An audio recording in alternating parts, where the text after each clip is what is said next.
they get cost of living adjustments and they get a step increase. So the average, most CPS teachers, 70-75% of CPS teachers get that annual COLA. I've gotten an annual COLA in some years, and then they also get that step increase on top of that.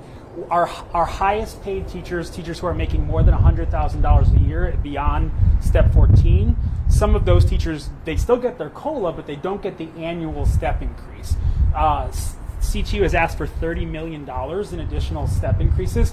I would add that the $30 million, sets a new floor that's backloaded because they've proposed ramping that up over the years. So that would be the new floor for a new contract going forward, but it also has significant pension implications for us because pensions are calculated based on any employee's last few years of service. So we have met them halfway on that. In fact, more than halfway. They've asked us to eliminate all of the multi-year step years. We've committed to adding 3 multi-year steps and moving one $550 step to $1,000. That is more than the independent fact finder recommended, but we met them more than halfway. So that's about $21.5 million.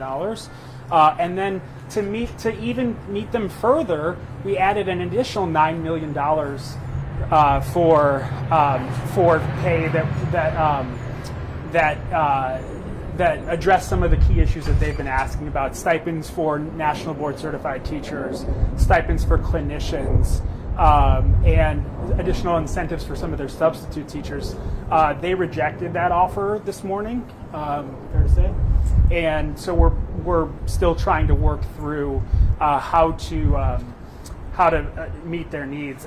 Candidly, these are some of the highest paid teachers in the country. We're really proud of that, but we also have to be strategic with our resources to make sure that the district isn't sinking into more financial peril.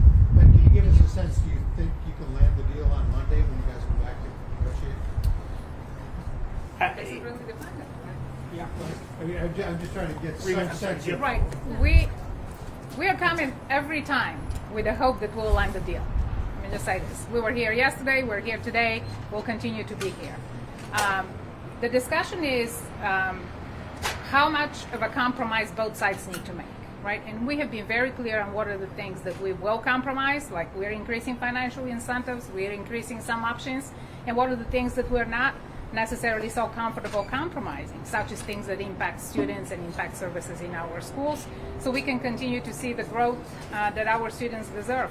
At the end of the day, we should not forget the need of our students is great and continue to increase.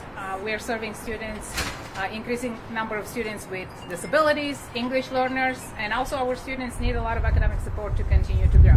So there are certain things that we are definitely making a lot more progress. I hope that we wrap up this for the sake of our students, for our families, for our teachers, for our educators. I don't see that we are that far apart. I think we just need to agree on the how we can address some of these last sticking points. Just a quick follow-up on the $9 million. So if it's just they're asking for $9 million, you guys are putting $9 million on the table, but they're saying it sounds like they're saying that they disagree with you guys putting it towards the stipends and stuff. It sounds like they want it all to go towards these additional step increases. Yeah. Why not just do that if it's the same amount of money? Well, it's not the same amount of money in the long term. There's significant long-term financial implications for that, especially around pension liability for the district. 1, 2. We think there are other strategic ways to address some of the needs that CTU has identified, like national board certified teachers getting additional stipends, like substitutes getting paid more, like clinicians getting paid, and so I think my answer to that question is twofold. One, the longer term costs are much more significant than just $9 million, and 2, there are other strategic ways that we can design a compensation strategy that address some of the other needs that we have in the district. And again, our initial offer was at 10, theirs was 30. The fact finder suggested we go to 20, now we're at 21. And we even tried to close the gap beyond 21 up to 30 in significantly difficult financial circumstances, and we've done that, and we think that we have a fair and compelling offer.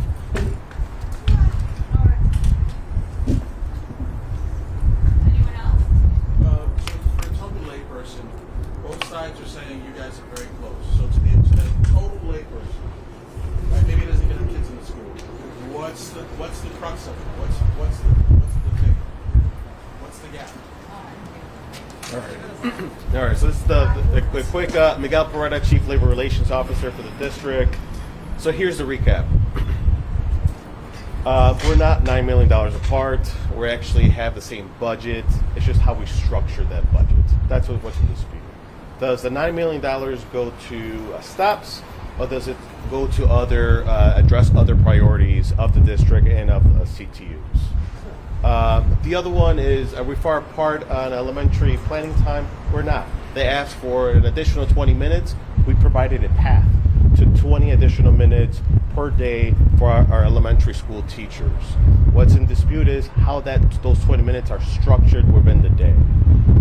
So these last couple of days, we have provided a response to the three outstanding priorities. Now it's a matter of how do we structure that? We allocated the budget appropriately to address some of those concerns. Now it's just how do we spend it? What's the proper structure? Same thing with the school day. Can I ask one other thing about, so if you guys increase the budget, does that mean that this year the budget, the amount of money that you guys need to spend on the contract changes at all, or would all the veterans paid not begin for another year? So what has been communicated to us is that in order for CTU to accept our cost of living adjustment, we have to agree to their the way they allocated their $30 million budget. So right now, we can't say for certain that we have an agreed upon budget for this school year, because their acceptance of a 4% COLA is dependent on us accepting their $30 million proposal. So it is hard to say for us for sure that we have a certain amount budgeted for this school year, even within the proposed amended budget. Do you have a rough estimate? Estimate of Is the full contract going to be under $139 million? should CTU accept our 4% COLA for this school year, we have about $124 million allocated within this that would be allocated out of the 139. Again, that is only contingent if we accept CTU's $30 million proposal. So right now we can't say that is certain until they accept the 4% COLA. All right, we're going to go back out there. Appreciate everyone's time. Thank you. You guys are